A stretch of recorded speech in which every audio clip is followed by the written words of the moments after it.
Hi everyone, welcome back. So this is video 3 of module 1, which is how to track while eating out. So hopefully the purposes of this video is to help you learn some tips and tricks when it comes to eating out. And it will help in reaching your fitness goals because when eating out, it can easily add extra calories. And you want to account for that, especially if your goal is fat loss, because you might be over consuming and that might be the reason why you're not losing body fat. So first, look at the menu beforehand. A lot of the restaurants have their menus online, so you could go ahead, take a look at what they have, what their calories are in each meal, the protein intake, all that good stuff. Ideally, you would want a meal that's pretty high in protein because that's going to keep you much more satiated. And then another thing, you want to double the calorie intake. So let's say this is an example from Chick-fil-A. You have one chicken biscuit.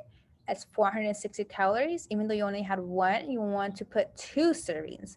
The reason being is because you want to account for any error, because it's not like they're at Chick-fil-A or at any restaurant measuring everything out so everything is perfect, so that way you're consuming 460 calories. That doesn't happen. Sometimes maybe they'll add more oil, they might add more sauce on there. So that's an easy 100 to 300 extra calories that you're not accounting for if you only did one serving. So at least when you do 2 servings, you're accounting for any error that might have occurred in the kitchen. Another thing would be to choose a balanced meal. So like we do when you guys are going ahead and you're planning for your meals during the week, you want to make sure your meal is balanced. So let's say you have a protein source, some vegetables, and a carb source. So you ideally want to choose something that's very high in protein and some vegetables. Maybe half your plate is vegetables and then a quarter is some sort of carb source. You just want to stay away from things that are fried, that are sauteed, or has all these oils in it, because those are things that not only are high in like trans fats, but also just adding just extra calories that are just not needed.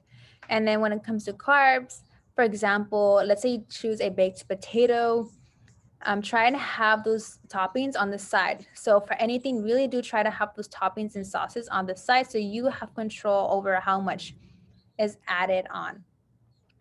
And hopefully using a balanced meal will not only keep you much more satiated versus if you have like a pasta that's super carb dense, that's going to keep you more bloated, more full.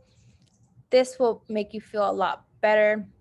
But if you want a pasta, go ahead and eat a pasta. But ideally, you would want to choose a balanced meal that is high in protein. So another thing would be to share with a friend. You do not have to eat a meal by itself, by yourself. You can go ahead and share with a friend, split it in half. You can go ahead, eat half at the restaurant, take the rest home, and skip the dessert. You don't really need the dessert. I'm sure the meal is big enough and you're going to be stuffed anyway. So just skip the dessert if you don't need to have it. But if you really want it, again, share with a friend. Try not to eat the whole thing and have sauces on the side. Like I said earlier, those can easily add extra calories that are not needed. And if you have it on the side, you have more control of how much you're putting into your meal.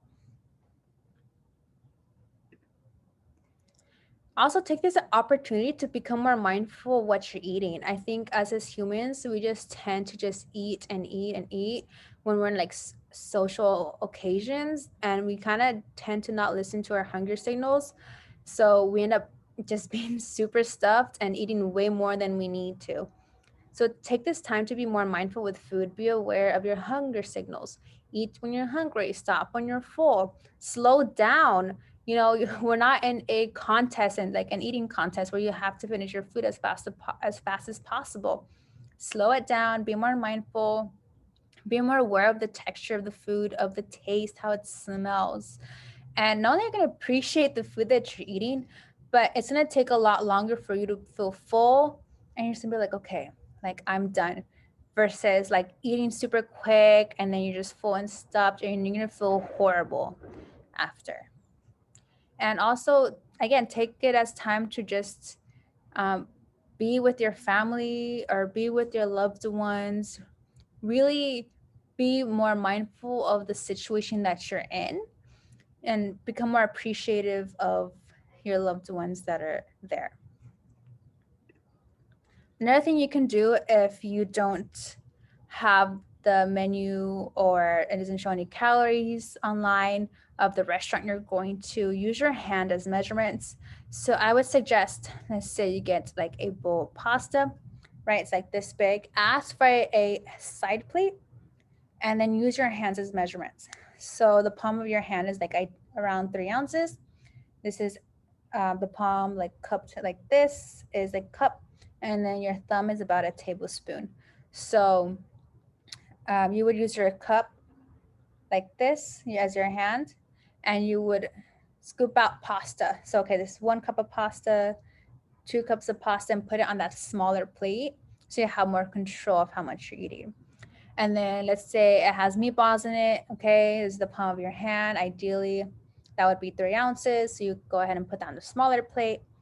And then you would also use your hand as a cupful for the sauce. And then you would just look up meatballs on MyFitnessPal, but how much you had, do spaghetti noodles, how many cups you had. And then again, for the marinara sauce, look it up on MyFitnessPal and put how many cups you had. So it might not be perfect, but at least you're taking into account what you're eating. Another thing you can do is you can look up spaghetti with meatballs and look up a very similar restaurant that also has that food, and then input on MyFitnessPal. So even though it might not be the exact same, at least you're taking into account what you're consuming. So thank you so much for watching this video. I really hope it's helpful, and hopefully it helps in tracking while eating out. And if you have any questions, feel free to reach out.